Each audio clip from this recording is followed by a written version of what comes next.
ভাই আমি একটা জিনিস বুঝি না, তোমাদের কোন দিক দিয়ে মনে হয় যে শাকিব খানের জনপ্রিয়তা দেবের থেকে বেশি? এই কথাগুলো আমি বাংলাদেশি ইউটিউবারদের উদ্দেশ্য করে বলছি। যেসব ইউটিউবাররা রিসেন্ট টাইমে এটা শুরু করেছে যে দেবজিতের জনপ্রিয়তা খেয়ে নিয়েছে শাকিব খান, বর্তমানে দেবজিতের থেকে শাকিব খানের জনপ্রিয়তা বেশি, তাদের কাছে আমার কোশ্চেনটা, প্রমাণ দাও। প্রমাণ ছাড়া কথা বলো না। মুখে বলে দিলাম, এই সংবাদ মাধ্যমগুলো এটা করছে রিসেন্ট টাইমে দেখতে পাচ্ছি, মানে মুখে বলে দিলাম যে কি শাকিব খানের জনপ্রিয়তা দেবজিতের থেকে বেশি, এটা বললে হবে না ভাই। আর তার সঙ্গে ইউটিউবাররা তো আছেই। প্রমাণ দাও, প্রমাণ ছাড়া কথা বলো না। প্রমাণ ছাড়া কথা বললে ভাই মাথা গরম হয়ে যায় সিরিয়াসলি। কালকে ওই ভিডিওটা করেছি এই একটা কারণেই, তোমরা প্রমাণ দিয়ে কথা বলো, প্রমাণ ছাড়া কথা বলো না। আমি কালকে যতগুলো লজিক দিয়েছি ভাই প্রমাণ সহকারে লজিক দিয়েছি, কিন্তু বাংলাদেশি ইউটিউবাররা কোনো প্রমাণ দেবে না, কোনো লজিক নেই, লজিক ছাড়াই বলে দিল যে শাকিব খানের জনপ্রিয়তা দেবজিতের থেকে বেশি, দেবের থেকে বেশি। আমার জিদ্দাকে নিয়ে কোনো প্রবলেম নেই।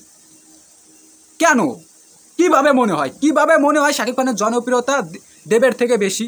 সব ইউটিউবারদের কাছে কোশ্চেন থাকলো, এবং আমি এই ভিডিওতে এই বিষয়টা নিয়ে আবার ডিসকাশন করব যে হ্যাঁ কার জনপ্রিয়তা বেশি। আমার পুরো ভিডিওটা দেখলেই তোমরা বুঝে যাবে। আমি ভাই প্রমাণ দিয়ে কথা বলবো, বাংলাদেশি ইউটিউবাররা প্রমাণ দিয়ে না কথা বললেও আমার কাছ থেকে তোমরা প্রমাণ পাবে। তা কালকের ওই ভিডিওটা দেখার পর অনেক সাকিবিয়ান দেখে গেছে, অনেকে অনেক ধরনের কমেন্ট করেছে। তা দেখো, আমাকে এখানে আমি শাকিব খানকে ছোটো করতে আসিনি, আমি জানি। আমি প্রথমে একটা বিষয় ক্লিয়ার করে দিই, শাকিব খানের জনপ্রিয়তা বাংলাদেশে প্রচুর, মানে বাংলাদেশের নাম্বার 1 মেগাস্টার শাকিব খান। শাকিব খানের উপরে কোনো সুপারস্টার নেই, এটা আমি মেনে নিলাম, আর চোখ বন্ধ করে মেনে নিলাম। কিন্তু যখনই কেউ বলে যে দেবের থেকে শাকিব খানের জনপ্রিয়তা বেশি, তখনই খারাপ লাগে। তোমরা বলো যে বাংলাদেশের অনলি 1 মেগাস্টার হচ্ছে শাকিব খান। শাকিব খানের জায়গায়, মানে বাংলাদেশে যদি দেব যায়, শাকিব খানের সঙ্গে জিততে পারবে না, এটা বলো, এটাও মেনে নেব। কারণ হ্যাঁ, শাকিব খান এবং শাকিব খানের সিনেমা এবং দেবের সিনেমা যদি বাংলাদেশে রিলিজ পায়, সবাই আগে শাকিব খানের সিনেমা দেখতে যাবে। কিন্তু জনপ্রিয়তা, বক্স অফিস, জনপ্রিয়তা খেয়ে নিল, এই ধরনের কথা বললেই খারাপ লাগে। কারণ প্রমাণ নেই তো, তোমরা প্রমাণ দেখাও। প্রমাণ ছাড়া কীভাবে বলতে পারো? আমি প্রমাণ দিচ্ছি, যে তোমরা এই ভিডিওটা দেখো, শেষ অবধি দেখো, তাহলে প্রমাণ পেয়ে যাবে যে কার জনপ্রিয়তা বেশি। শেষ অবধি শুধু দেখো। তা কালকের ওই ভিডিওতে অনেকে কমেন্ট করলো, সে কমেন্ট তুলে আমি কিছু রিপ্লাই দেবো এই ভিডিওতে। তা সে বললো যে শাকিব খানের প্রিয়তমা সিনেমাটা 40 কোটি টাকা বিজনেস করে নিয়েছে, তো দেব কি পারবে? তো দেব তো টেনে কি 1-2 কোটি মানে করতে 4 কোটি 5 কোটি টাকার বিজনেসের উপরে দিতে পারে না। এক একটা সিনেমা 5 কোটি টাকার উপরে যায় না, তাও টেনে। আর শাকিব খানের প্রিয়তমা 40 কোটি টাকা বিজনেস করে নিয়েছে। তা যারা যে বলবো না, অনেকে এই কমেন্টটা করেছে, যারা এই কমেন্টটা করেছে তাদেরকে উদ্দেশ্য করে বলি যে আর কোনো সিনেমা আছে যে সিনেমাটা 40 কোটি টাকার উপরে বিজনেস করেছে শাকিব খানের? আমার ভিডিওগুলো মন দিয়ে শুনবে এবং পাই টু পাই জানুক, আমার এই কথাগুলো রিপ্লাই তোমাদের কাছ থেকে পাই, লজিক দিয়ে কথা বলবে। তোমরা যে বললে শাকিব খানের প্রিয়তমা সিনেমাটা 40 কোটি টাকা বিজনেস করে নিয়েছে, হ্যাঁ মেনে নিলাম 40 কোটি। তার উপরে কোনো সিনেমা আছে নাকি শাকিব খানের 40 কোটি টাকার উপরে? আছে? যদি থাকে তাহলে কমেন্ট সেকশন জানাও। আর দেবের টপ বক্স অফিস কালেকশন করা একটা সিনেমার নাম বলছি, প্রমাণ সহকারে, প্রমাণও দেব যে সেই টাকা ইনকাম করেছে কিনা। টপ 2টো সিনেমার নাম বলি, ঠিক আছে? একটা সিনেমা পারবে না, কারণ প্রথম সিনেমাটা অতটা বিজনেস করতে পারেনি। আর একটা কথা বলি, অনেকে বলে তোর উচ্চারণে প্রবলেম আছে, তুই তুতলা। হ্যাঁ ভাই, আমাকে যারা ফলো করে তারা সবাই জানে তুতলা, তাও আমার ভিডিও দেখে, আমাকে ভালোবেসে, ঠিক আছে? তা এবার আসি, তা দেবদার 2টো সিনেমার নাম বলছি, শুনে রাখো। প্রথমে আসি চাঁদের পাহাড়। চাঁদের পাহাড়ের বাজেট ছিল ওই 12 থেকে 15 কোটি টাকার মধ্যে, বিজনেস করেছিল 20 কোটি টাকার উপরে, ওই 20 থেকে 25 কোটি টাকা এলো চাঁদের পাহাড়, ঠিক আছে? ওই তোমার প্রিয়তমার থেকে অনেকটাই কম। কিন্তু দ্বিতীয় মানে চাঁদের পাহাড়ের পার্ট 2 অ্যামাজন অভিযান, ওই সিনেমাটা 52 কোটি টাকার উপরে বিজনেস করে নিয়েছে। 52 কোটি টাকা অ্যামাজন অভিযান 2017 সালের দেবদার জন্মদিন উপলক্ষে, মানে ডিসেম্বর মাসে রিলিজ পায়, ভারতের বিভিন্ন ভাষায় রিলিজ হয়েছিল। 52 কোটি টাকা। শাকিব খানের এরকম কোনো সিনেমা আছে? প্রমাণ দেখাবে। আমিও তোমাদের প্রমাণ দিয়ে কথা বলছি। আমি এই ভিডিওতে তোমাদের স্ক্রিনশটগুলো দিতে পারছি না, তার জন্য সরি, প্রমাণ দেখাতে পারছি না। কিন্তু তোমরা একটু কষ্ট করে প্রমাণটা খুঁজে নাও। গুগল ক্রোমে গিয়ে অ্যামাজন অভিযানের বক্স অফিস কালেকশানটা শুধু চেক করবে, শুধু লিখবে বেঙ্গলি মুভি অ্যামাজন অভিযান বক্স অফিস কালেকশন, উইকিপিডিয়াতে যাবে, পুরো পরপর দেওয়া আছে। অ্যামাজন অভিযান আছে, চাঁদের পাহাড় আছে, বস 2 আছে, জিদ্দার, তারপরে আরও দেবদার বেঙ্গলি টপ বক্স অফিস কালেকশনের মধ্যে 5টাই দেবের।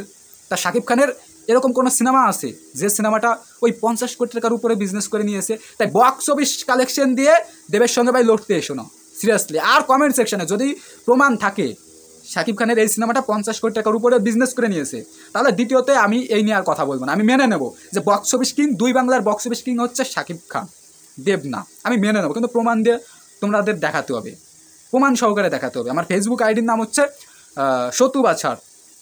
আমি লিঙ্কটা আমার ডেসক্রিপশানে দিয়ে দেবো। সেখানে গিয়ে আমাকে মেসেঞ্জারে স্ক্রিনশট দিয়ে দেখাও যে শাকিব খান কোন সিনেমাটা 52 কোটি টাকার উপরে বিজনেস, মানে 50 কোটি টাকার উপরে বিজনেস করে নিয়েছে। তাই বক্স অফিস কালেকশন নিয়ে দেবের সঙ্গে পাঙ্গা নিতে আসবে না, আর পাঙ্গা যদি নিতে হয় তাহলে প্রমাণ দেখাবে। এবার আসে জনপ্রিয়তা। ভাই কি বলবো, এটা নিয়ে অনেকের মধ্যে অনেক ঘাবলা, ঠিক আছে? পুরো ঘাবলাটা আমি এই ভিডিওতে পুরো ক্লিয়ার করে দেবো। জনপ্রিয়তা কার বেশি আমি তো এর আগের ভিডিওতে বলেছি, তাও কিছু কিছু ফ্যান, কিছু কিছু মানে কি বলবো, কিছু বলার নেই, তারা কমেন্ট সেকশনে এসে ভুলভাল লজিক দেখাবে। ভাই ভুলভাল লজিক দেখিও না। বক্স অফিসের কথা বলেছো, আমি প্রমাণ দিয়ে কথা বললাম, তোমরা প্রমাণ দিয়ে কথা বলো। এবার জনপ্রিয়তার কাছে আসি, পুরো পাই টু পাই লজিক দিয়ে কথা বলবো ভাই, পাই টু পাই লজিক দিয়ে, ঠিক আছে? এই ভিডিওটা চাই বড় বড় যারা ইউটিউবাররা আছে, বাংলাদেশি ইউটিউবার বা আমাদের কলকাতার ইউটিউবাররা এখন পাঁচাটা হয়ে গেছে। আমি জানি না আমাদের কলকাতার যারা ফেসবুক পেজার আছো, যারা ফেসবুক চালাও, যেমন SK আনন্দ, তুমি যদি এই ক্লিপটা দেখে থাকো তাহলে প্লিজ তুমি ফেসবুকে এই ক্লিপটা পোস্ট করবে, ঠিক আছে? আমাদের কলকাতার যারা টপ মুভি রিভিউয়ার তারা এখন পাঁচাটা হয়ে গেছে ভিউজের নেশায়। তারা এখন নিজের সুপারস্টারকে ছোট করে কথা বলছে। অন্য দেশের মানুষ, অন্য দেশের ইউটিউবাররা তাদের সুপারস্টারকে, মানে কলকাতার সুপারস্টারকে ছোট করে কথা বললেও প্রতিবাদ করার সাহস পাচ্ছে না। প্রতিবাদ করছে, তাও কিভাবে প্রতিবাদ করছে, যে হ্যাঁ এইভাবে মানে কথা বলাটা ঠিক না, দেবজিৎকে ছোট করাটা ঠিক না, দেবজিতের খারাপ সময় যাচ্ছে, তার মানে এরকমভাবে তারা কথা বলবে, এইভাবে প্রতিবাদ করছে। এইভাবে প্রতিবাদ করলে হবে না, কঠোরভাবে প্রতিবাদ করতে হবে, তারা করছে না। তারা জানে যে আমরা যদি কঠোরভাবে প্রতিবাদ করি তাহলে চ্যানেল থেকে ভিউজ কমে যাবে, শাকিব খানের ফ্যান বেস কমে যাবে, সাকিবিয়ানরা ভিডিও দেখবে না।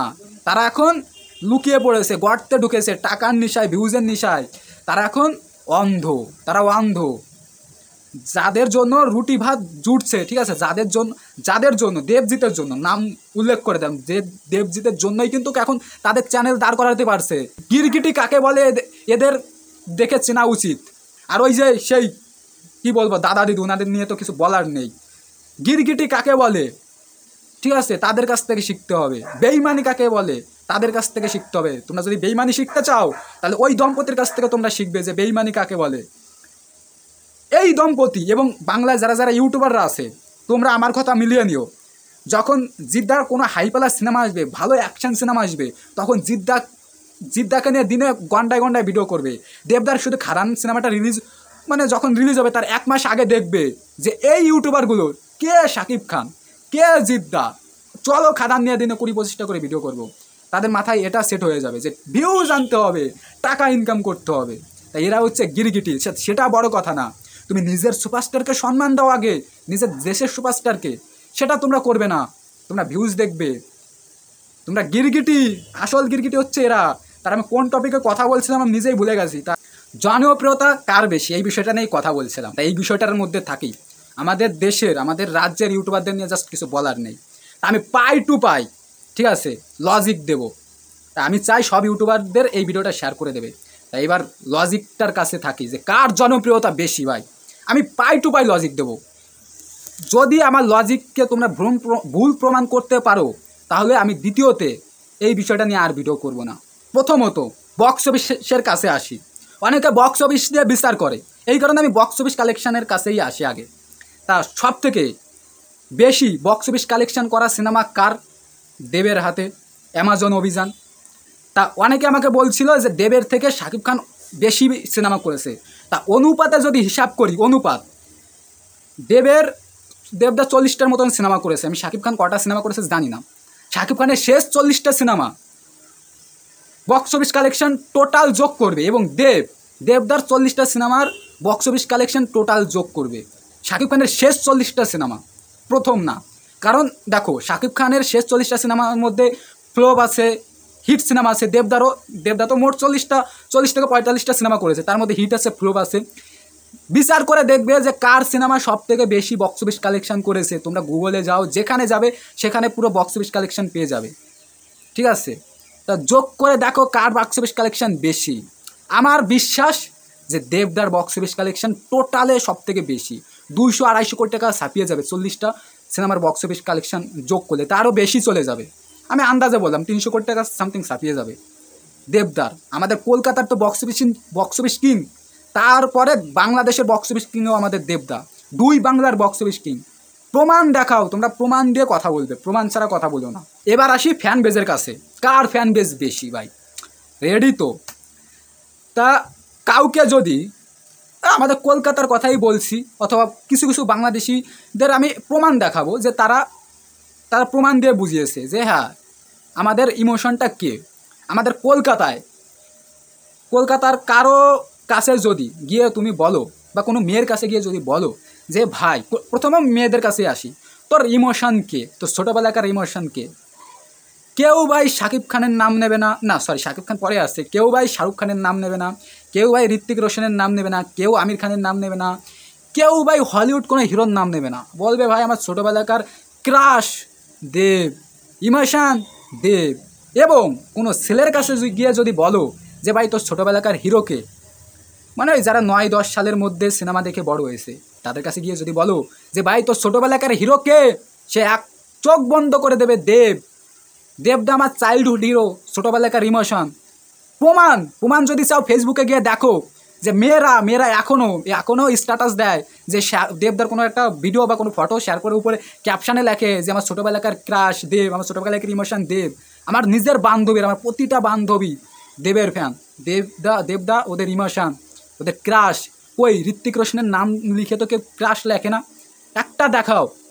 সে হয় অনেক সিঙ্গারদের মানে উপর মেয়েরা ক্রাশ খায়, কিন্তু কোনো হিরোর উপর যদি ক্রাশ খেয়ে থাকে সেটা হচ্ছে দেব।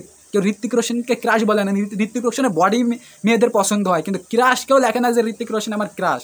হ্যাঁ, অনেক মেয়ের ঋত্বিক রোশনের বডি পছন্দ, আর দেবদার বডি তো সবার পছন্দ, দেবদাই পছন্দ। আর এবার আসি বাংলাদেশের ক্ষেত্রে। ভাই আমি তো ওই আগের ভিডিওতে বললাম যে বাংলাদেশি অনেক নাটক দেখি আমি, সে নাটকের পিছনে ভাই ঋত্বিক রোশনের ফটো টানানো থাকে, দেবের ফটো টানানো থাকে, ওই শাকিব খানের ফটো তো টানানো থাকে না। আর বাংলাদেশি অনেক মেয়েদের আমি ফলো করি, বাংলাদেশি কি বলবো, মেয়েদের ভাই আমার ভাল লাগে, এগুলো সত্য কথা। তারা ভাই খুব নম্রভদ্র হয়, সংস্কারী হয়, এটা ভাই বাংলাদেশি মেয়েদের আমি প্রশংসা করবো, সবসময়ই করি। যে বাংলাদেশি মেয়েগুলো আমাদের ইন্ডিয়ান কালচারের মতো না। ইন্ডিয়ান কালচার এবং বাংলাদেশি কালচারের মধ্যে রাত দিনের পার্থক্য, এই কারণে বাংলাদেশি মেয়েদের আমার পছন্দ। তারা দেখি মাঝে মধ্যে দেখি বড় বড় সেলিব্রিটি, তারা ভাই উপরে ক্যাপশন লেখে দেব আমার ক্রাশ, দেবের গানে নাচ করে, দেবের গান শেয়ার করে। কই শাকিব খানের গান তো শেয়ার করে না, শাকিব খানের গানে তো নাচ করে না, সেই দেবের পাগলু গান শেয়ার করবে, দেবদার গানে নাচ করবে, তুই আমার হিরো তুই আমার রানী, মানে দেবদার যেসব গান আছে আর কি। কই শাকিব খানের নাম লিখে তো ক্রাশ লিখে কেউ স্ট্যাটাস দেয় না। কিন্তু হ্যাঁ, শাকিব খানের প্রশংসা আমি করতে পারি একটা দিক দিয়ে, যে বাংলাদেশের ওয়ানলি ওয়ান মেগাস্টার, সে যে শাকিব খানকে পছন্দ করে না, সেও ভাই শাকিব খানের সিনেমা হলে সিনেমা দেখতে যাবে। শাকিব খানের শাকিব খানের সিনেমা এলেই হয়, ওই সিনেমা হিরো ওকে পছন্দ হোক বা না হোক, সবাই ভাই আগে শাকিব খানের সিনেমা দেখতে যাবে। ওই দেবের সিনেমা এলেও শাকিব খানকে আগে প্রায়োরিটি দেবে। কিন্তু জনপ্রিয়তা ভাই আলাদা, সিনেমা দেখা এবং জনপ্রিয়তা, ফ্যান বেজ, এটা কিন্তু একদমই আলাদা। এই যে দেবদার কমার্শিয়াল সিনেমা বা জিদ্দার কমার্শিয়াল সিনেমা কলকাতায় চলছে না, তার মানে কি দেবদা কোনো জায়গায় এলে দেবদাকে সবাই কেউ দেখতে যাবে না? এই যে আমাদের কি আরে গোবরডাঙ্গা এসেছিল, 90% আমি বলে দিতে পারি তারা দেবদাস সিনেমা এখন দেখে না, কারণ তারা সাউথের দিকে ঝুঁকেছে। হ্যাঁ ভাই, সাউথে এখন ভালো সিনেমা হয়, তারা সাউথের সিনেমা দেখে না দেখে কেউ বাংলা সিনেমা দেখবে। কিন্তু 90% মানুষ তো ভাই দেবদাকে দেখতে গিয়েছিল, 90% মানুষ। তাই জনপ্রিয়তা এবং বক্স অফিস কিন্তু আলাদা, সিনেমা দেখা। আমি জানি শাকিব এই লজিকটা দেবে যে শাকিব খানের সিনেমা বর্তমানে ভালো বিজনেস করছে, দেবের সিনেমা বর্তমানে ভালো বিজনেস করছে না, জিতের সিনেমা বর্তমানে ভালো বিজনেস করছে না, কমার্শিয়াল সিনেমার দিক দিয়ে তারা এই লজিকটা দেবে। ভাই বক্স অফিস দেওয়া এবং জনপ্রিয়তা কিন্তু দুটোই আলাদা, ঠিক আছে? এটা মাথায় রাখতে হবে। আমি আবারও বলছি, বাংলাদেশের 1 নম্বর মেগাস্টার হচ্ছে শাকিব খান। শাকিব খানের উপর কোনো মেগাস্টার নেই, তার সিনেমা এলে সবাই দেখতে যাবেই যাবে। কিন্তু জনপ্রিয়তা যদি বলতে চাও তাহলে কিন্তু বিষয়টা একদমই আলাদা। জনপ্রিয়তায় দেবের ধারের কাছে কেউ নেই, এটা মেনে নিতে হবে ভাই, তোমাদের যে যাই বলুক না কেন। আমি আবারও বলছি, আমি শাকিব খানকে এখানে ছোটো করতে আসিনি, আমি লজিক দিয়ে বোঝাতে এসেছি যে দেবদা সবার থেকে আলাদা। হ্যাঁ, তোমাদের পছন্দের হিরো শাকিব খান, ঠিক আছে, আমি মেনে নিলাম, ভালো লাগতেই পারে, তোমাদের হিরো, তোমরা তাকে ছোটোবেলা থেকে তার সিনেমা দেখে বড় হয়েছো, তাকে ভালোবাসো। কিন্তু জনপ্রিয়তা ভাই আমি মেনে নিতে পারবো না যে শাকিব খানের জনপ্রিয়তা দেবদার থেকে বেশি। ভাই সবাই ঘরে ঘরে ভাই দেবদার ফটো টানানো থাকে, প্রমাণ দেখাতে পারি আমি ভাই, দ্বিতীয় ফোন নেই বলে তোমাদের দেখাতে পারছি না। সবার ঘরে দেয় রোমিও সিনেমার ফটো টানানো থাকে দেবের, কটা শাকিব খানের ফটো টানানো থাকে, কটা শাহরুখ খানের ফটো টানানো থাকে, ঋত্বিক রোশনের মোটামুটি থাকে, আমি এটা মেনে নিলাম। কিন্তু দেবদার সঙ্গে ভাই তুলনা হয় না, জাস্ট তুলনা হয় না। তা এই বিষয়টা নিয়ে তোমাদের কী মতামত? আর দেব ফ্যানদের বলছি যে সাকিবিয়ানরা, আমি জানি এই ভিডিও নিচে এসে আবারও উল্টোপাল্টা খিস্তি দেবে, গালাগালি দেবে, দেব ফ্যানদের বলছি এবং জিপ ফ্যানদের বলছি, তোমরা সেটার প্রতিবাদ করো, তোমরা সঠিক লজিক দিয়ে তাদের বুঝিয়ে দিও। আমি কয়টা কমেন্টে রিপ্লাই করতে পারি, হাস্ট গেলে 10টা 20টা, কিন্তু আমি জানি একটু বিতর্কমূলক ভিডিও করলেই কমেন্ট 100-150-র উপরে পড়বে, আমি ভাই তখন সামলাতে পারবো না, কারণ কটা কমেন্টের রিপ্লাই দিতে পারি। তাই তোমরা যারা দেব ফ্যান আসো, যারা জিৎ ফ্যান আসো, লজিক দিয়ে ভাই তাদের মুখটা বন্ধ করে দিও। আমি ভাই লজিক দিয়ে কথা বললাম, তা আমি যদি কোনো ভুল বলে থাকি তার জন্য আবার ক্ষমা চেয়ে নিচ্ছি। তা ভিডিওটা যে শেষ অবধি দেখেছো তাদেরকে অনেক অনেক ভালোবাসা। আমি চাই বাংলা সিনেমা অনেক দূর এগিয়ে যাক, বাংলা সিনেমা অনেক উন্নত হোক, এটা চাই। তাই প্লিজ কেউ আমাকে দোষ দিও না, আমি কিন্তু লজিক দিয়ে কথা বললাম, আমাকে জেলবন্দি করো না, ঠিক আছে? তা ভিডিওটা ভালো লাগলে প্লিজ সবাইকে শেয়ার করে দিও, বিষয়টা সবার জানা দরকার, ক্লিয়ার হওয়া দরকার। তা আমি জানি না কতটা বোঝাতে পারলাম, তাই লাইক কমেন্ট মাস্ট বি। দেখা হচ্ছে পরবর্তী কোনো ভিডিওতে। টাটা।